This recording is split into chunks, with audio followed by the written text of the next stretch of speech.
Okay. This board was under there supporting the floor. Went down to a rock on the bottom. The true unique thing about this board is it's a true 2-inch. And if you look closely,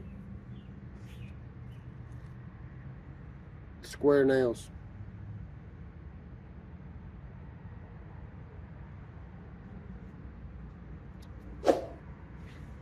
Rectangular heads.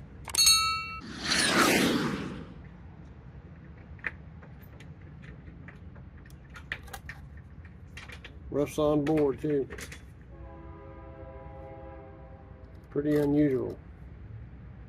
As Byron says, blast from the past.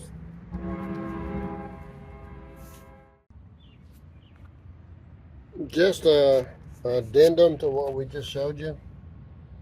We just looked up when they were using square nails or cut nails, and Byron looked it up. It's from 1800 to 1914, World War I.